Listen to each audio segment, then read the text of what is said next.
Welcome to the LPP podcast. LPP is the Life Process Program, a non-12-step program for people who want to ameliorate addiction and addiction-related issues in their lives. And by the way, when I say addiction, I don't mean only drug and alcohol addiction, but also addiction to love, sex, gambling, pornography, technology, and a whole range of other experiences.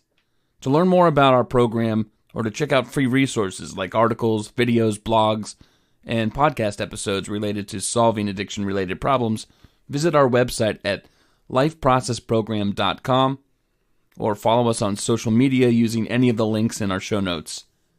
You're listening to a segment called MMA, Monday Morning Ammunition.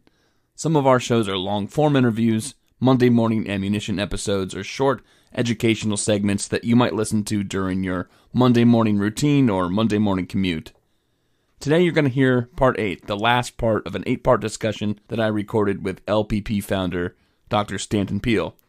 And you may wonder, what's the significance of 8 separate segments? Well, our program consists of 8 modules, each of which encourage participants to think critically about different dimensions of their lives and what it is they'd like to accomplish. So today we discuss Module 8, Greater Goals, Pursuing and Accomplishing Things of Value. Enjoy the show.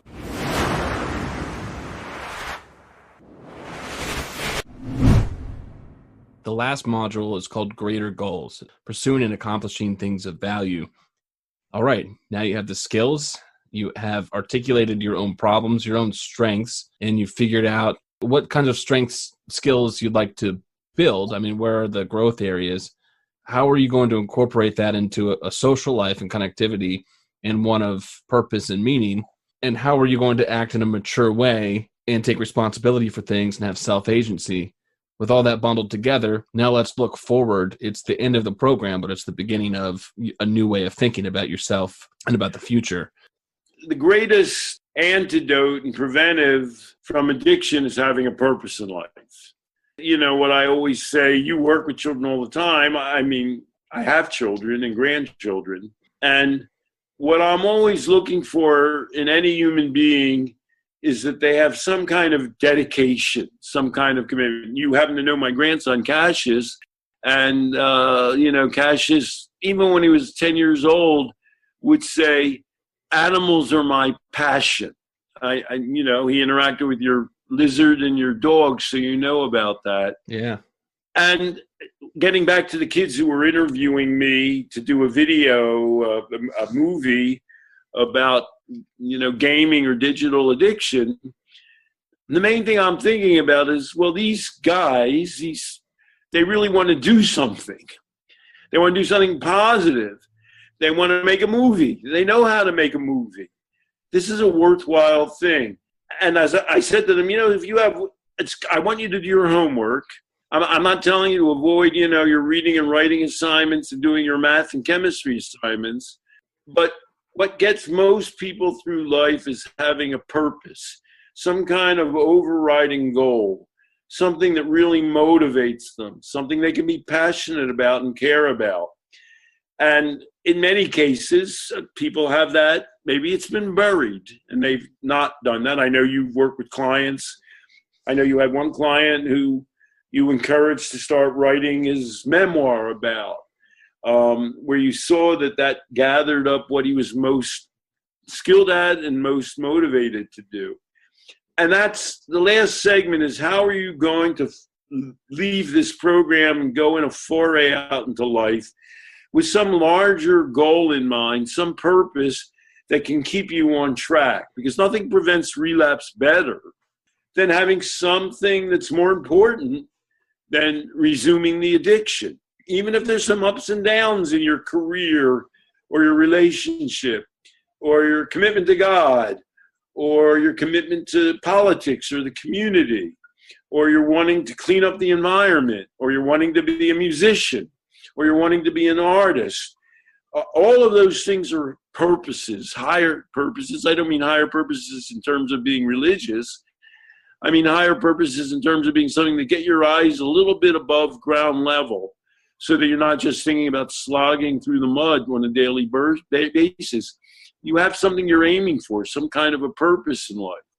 And we want in Life Process Program, we work on the mechanics of what that means, and we work on the goal setting and the visualization of that.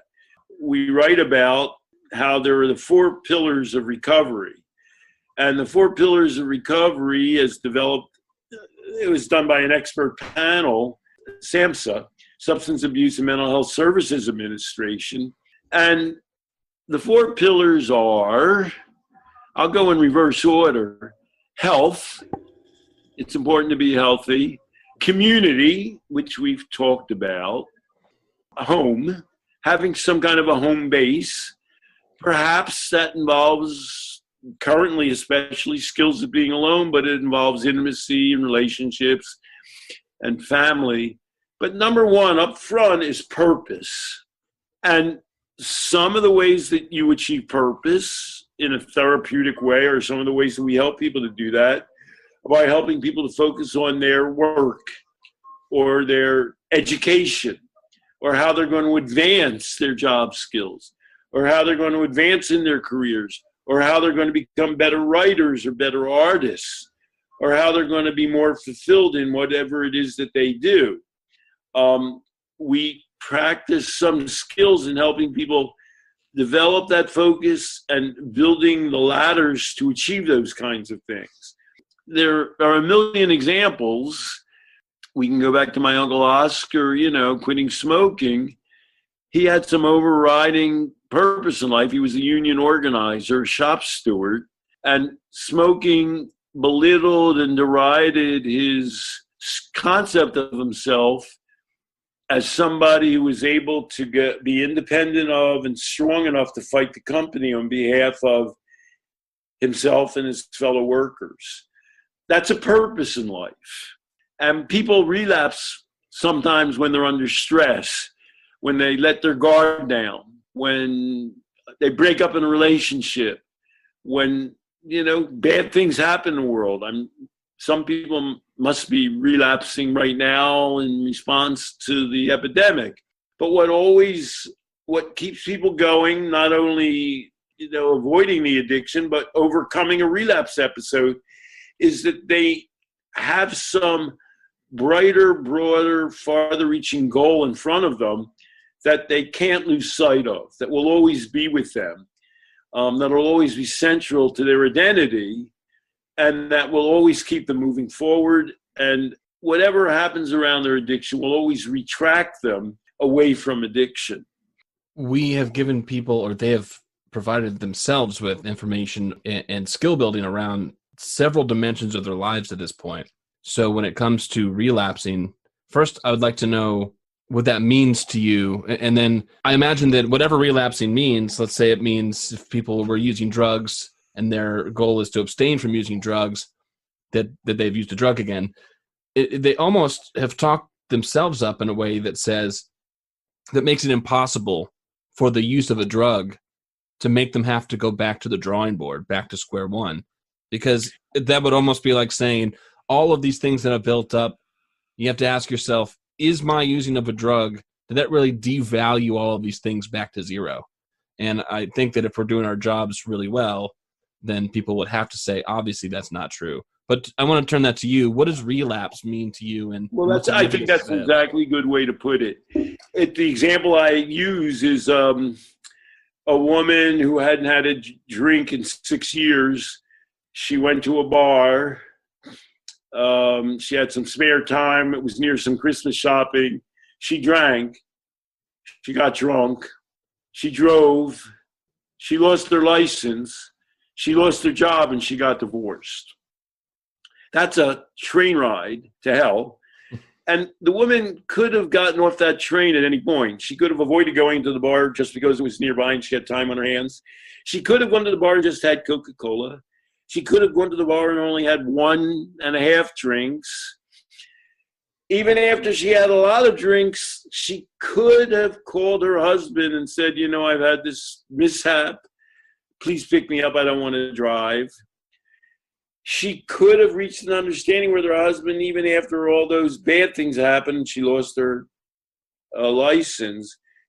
All of those things are choice points. people have choices at every point along the way, even if they've made mistakes. I mean, the other way I put that is to say the worst thing is always about to happen. No matter how bad things have gotten, things should always get worse. And as I pointed out with this particular woman, this was at a SMART meeting, I said, well, you did a few things wrong there and you really ended up in a tailspin, but you haven't gone back to living your alcoholic lifestyle. I mean, she was now back to not drinking. She was now thinking about what she's going to do going forward. So it's rare. I mean, when I had a residential program, you know, you would get people who came in there who were pretty much on their last thread. I mean, they were in a bad place. We're less likely to get people like that in Life Process Program because we're an online voluntary program. You know, obviously it's not the same as being in a residential rehab. And when people left the place, we had active contact with them. We called them once a week. And believe it or not, some people used again. And as I explained to the counselors, okay, you know, maybe they shouldn't have used again, but we had already done the relapse prevention exercise that we do in Life Process Program. The bottom line is that they can't renege to the life they were leading before they entered our treatment, our rehab, or the Life Process Program. Anything short of that is a success. I mean, obviously, some successes are greater. If you go and get drunk one night or even a whole weekend, okay, we're not encouraging that. But if you came to a rehab or the Life Process Program because you were drinking constantly, that's still a triumph. That woman who lost quite a bit still only drank that one time. And now she wasn't back to the life of alcoholism. The letter, it turned out to be a SMART recovery group. Redefining what you're doing is a success and making clear that the goal is that you should not return to that thoroughly addicted bottom of the pit status that brought you here. Anything, getting off the train anywhere before doing that is some form of success. And we want to get off that train earlier rather than later. But you always have that choice, even after you've become, let's say, intoxicated, even after you've had a binge, even after you've lost things as a result of doing that, you're still not back to being the addicted individual you were. You're still talking with me and you're conscious of the fact that you are able to recap your existence and put the brakes on that train. We're in a better place than you were before. You're not the addicted individual you were to start this process. And let's revel in that. Let's respect that woman. You know, she lost a lot, but you had to take your hat off to her and say, well, look how strong you are. You're looking at all of that. You're facing up to all of that. Here you are. You haven't continued drinking. You've actually displayed tremendous strength in avoiding relapse. You haven't relapsed. And, you know, that's our bottom line. We want people to get to a new plateau in life. We want them to escape their consuming addiction, which has dominated their life in a negative way. And we believe that everybody that we deal with is capable of getting to that point where they never will relapse fully to the addicted person they once were. If we can we tie that into this sort of current event? You mentioned earlier in our talk that we're in the midst of a pandemic and a real one. I mean, we're most of us in the nation are hunkered down in our homes, and there's a lot of uncertainty happening. And it is just like drinking was an event to that woman, and there were choices she could make around that event along the way. This is an event that's personal to a lot of people, and a nationwide one, and a worldwide one even. And I wonder, I guess, two questions about this. How are you dealing with and incorporating this event that most people see as a negative one and a difficult one in your life? And how are you making the most of it and looking optimistically toward the future? And for the people who have accessed our program, and there have been a lot more over the recent weeks, and probably due to this fact, how might you, just any bit of general advice about how to help those folks stay optimistic and look forward in an optimistic way to the future? Well, when you began asking this question, I wanted to avoid becoming a pandemic philosopher. Yeah. Because when I was looking, if you read anything or turn on any television program, people tell you two things. Oh, the world is changing. Here's what you have to do. That's number one. And number two is, damn, we don't know how it's all going to end up. Right. So that's two contradictory things. And I'm confident about predicting quite a few things. I know that we're doing worse in America in dealing with addictions. How all of this works out, what people end up doing, how it affects human lives and society, I just don't know the answer to that. But, and I don't want to be smug, I feel I'm dealing with it relatively well. I'll give you, in a minor way, I used to go out to eat a lot, but I don't do that now because there are no restaurants, and I don't trust takeout food. I sort of don't understand that. If people are worried about germs or specific virus, I don't know how you can go out and trust a takeout place. It doesn't work for me. So I began cooking for myself again. Go to the supermarket, I buy fish, I wash them thoroughly, and then I bake them, and I know it's okay. So obviously turning these small chores, learning I walk up the stairs instead of getting on the elevator. Obviously you can get paranoid being in an elevator if you're sitting there worrying about being 6 feet away from germs. Yeah, sure. And it's a form of exercise. I live on the 3rd floor, which is actually the 4th floor because our ground floor doesn't have a number. So, these are, I wouldn't call them trivial, but I'd call them transition points. But it so happens in the world of history that right now I'm better suited than other human beings for spending a lot of time alone because, as you know, Zach, I'm writing my memoir, which is called A Scientific Life on the Edge, My Challenge, Changing Accepted Views of Addiction. And, it involves me, recreating my life. I started, beginning my childhood. I go through my career, and I happen to be 74 years old now. So, A, there's a fair amount of material, and B, some of it was pretty long ago. Although, right now when I deal with 1992, that seems incredibly long ago. Even though if I was born in 46, I was already, I think I'm 46 years old in 1992, so I wasn't a child at that time. It then involves efforts of memory.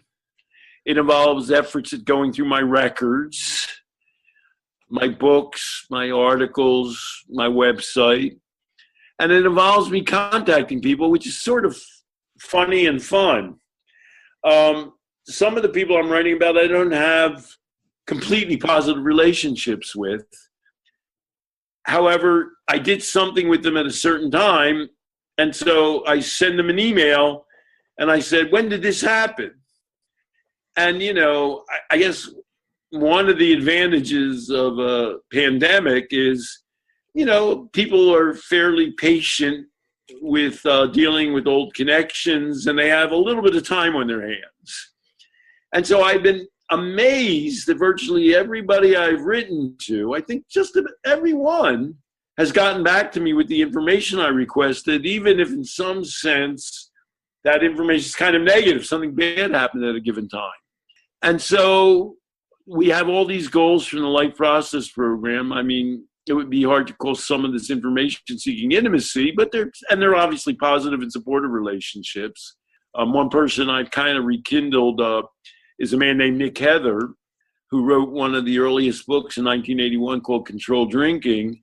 And that happened at a time when I was in the middle of being vilified for saying that controlled drinking, which is a form of harm reduction, was legitimate.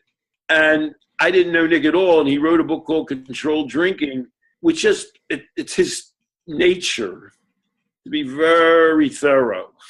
And that book has everything. It has every single study of treatment involving controlled drinking. It has epidemiological studies of people who control their drinking just over the natural course of their lives. It has research about how alcoholics in laboratory settings drink. It has historical information about temperance. And, as I'm writing my memoir, I believe, in some sense, that book saved my life. And it so happens that Nick showed up in the United States in 1982, in part because he was writing a paperback revision with an appendix dealing with some famous incident called Mary Pendery case, where she attacked some controlled drinking researchers. So he stayed at my house in the middle of this process. And I'm thinking, what a miracle that happened, how valuable that book was. And it so happens that Nick is now helping me. He's the one who got me my current publisher for my memoir. And so Nick's not a warm and fuzzy guy. He's not a huggable kind of a person. And yet, I had to say, Nick, you really made a difference in my life.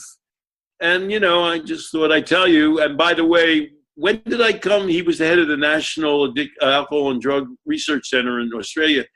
When did you invite me out there to speak? Thank you for doing that. What year was that? And, getting that kind of, eliciting that kind of information. And, he's not a warm, fuzzy bear, so you don't like to ask Nick for too many things. So, well, it depends if this goes on for 10 more years, this epidemic, how well I deal with it. But right now, I'm in the throes of completing this memoir. I'm obligated to turn it in May, and then I'm going to have to go through all the editing and revising and whatever. But being locked in a room, an apartment, kind of almost, works for me. All right. So I think that one thing that sets us apart from other programs is that beyond being an affordable program, it's like we're desperate to bring value to other people. That's really what we thrive on. And I hope that this podcast has done that. I hope it's helped people. This works as an adjunct to the other reading materials that we have, just to help people understand how to make sense out of addiction in life. Most people don't need help making sense out of life. They kind of do that on their own. And we're saying that addiction is no different than the rest of life. It's just another interesting add-on. Let's remap your thinking about yourself and addiction, move from negative to positive, and make it purposeful, meaningful, and connected. Do you have anything that you want to add about the program in general or the 8 modules? A little advertisement for you and the other coaches. I know all the coaches, thank God, in the Life Process program. We're a small enough shop that I have personal relationships with all of you. And what we're talking about is having real relationships, caring relationships, as you pointed out, seeking positive values and meaning in life. And I know all of my coaches are human beings that are, all of them have they all have children. So it's not like, they're looking to latch on to other human beings to fill a gap in their life. They got things to do and people in their own lives to worry about. But all of you are serious, caring, purposeful, value-driven human beings who want and care to help other people to experience those positives in their own lives as a way of transitioning out of problems and addiction.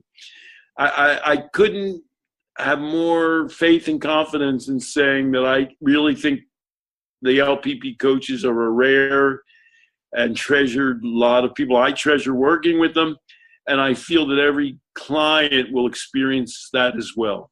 Thank you so much, Stanton, and thanks for taking time out today to interact with the people who are participating. It's a pleasure, Zach, and thank you for your positive role in LPP in this interaction in your own family. And then, well, not this second, you're not actually working at schools, but, bringing value to everything you do. So, good night, and we'll sign out from LPP.